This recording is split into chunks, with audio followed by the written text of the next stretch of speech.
Hello বন্ধুরা, দেখো আজ তোমাদের কাছে একটা নতুন খাবার নিয়ে এসেছি। ছাতুর পরোটা বানাবো সকালবেলা ব্রেকফাস্টে। আটাটাকে মাখিয়ে নিয়েছি, আমি শুধুই সিম্পল গরম জল দিয়ে আটাটা মাখিয়ে রেখেছি। আর ছাতু নিয়েছি, ছাতুর মধ্যে পেঁয়াজ কুচি, লঙ্কা কুচি আর বিট নুন দিয়ে দিলাম।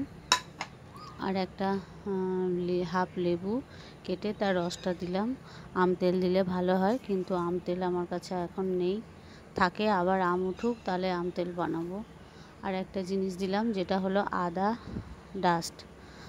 গুঁড়ো ডাস্ট কিনে এনে রেখে দিয়েছি। দিলে বেশ ভালো লাগে, একটু ঝাল ঝাল সেন্টটাও খুব সুন্দর বেরোয়। একটু তেল দিয়ে দিলাম, সাদা তেল দিয়ে ভালো করে পুরটা মাখিয়ে নিচ্ছি। একটু চিপে চিপে মাখিয়ে নিচ্ছি। মাখানো হয়ে গেছে। এবার আটাটার একটা মোটা মোটা করে লুই করে ওর মধ্যে দিয়ে দিলাম। এইবারে ওটাকে পুরটাকে ভালো করে টিপে টিপে ভরে একটু মুখটা বন্ধ করে সবগুলো অমনি করে বানিয়ে নেব। বানানোর পর সব রেডি করে নিয়ে তারপরে বেলবো একটা একটা করে। আমার হয়ে গেছে পুরগুলো ভরা। এবারে বেলে নেব, বেলে নিয়ে একটা একটা করে সেঁকবো। তাওয়াটা গরম হতে দিয়েছি, গরম হয়ে গেলে দেব। বন্ধু, আমার যদি ভিডিও তোমাদের ভালো লেগে থাকে অবশ্যই লাইক করবে।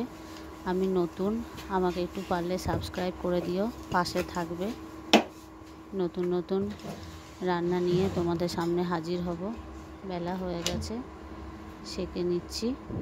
সেঁকে এপিট ওপিট হলে তেল দেব। সকালবেলা আচার দিয়েও খাওয়া যায়, কিন্তু আচারটাও আছে, আচারটা দেওয়া হলো না।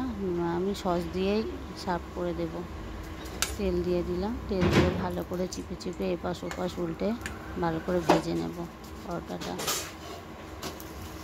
এর সাথে আলুর চোখা করলেও ভালো লাগতো, সকালবেলা তাড়াহুড়োতে করা হয়নি। আর একদিন পুরো করে তোমাদেরকে দেখাবো, তোমাদের সাথে শেয়ার করব। আমার রেডি হয়ে গেছে। ভালো করে এপিট ওপিট তেল কম কম দিয়েই ভাজবো। ভালো করে সেঁকে নিচ্ছি, প্রেস করে করে, যেগুলো কাঁচা না থাকে। আমার রেডি হয়ে গেছে। Bye bye.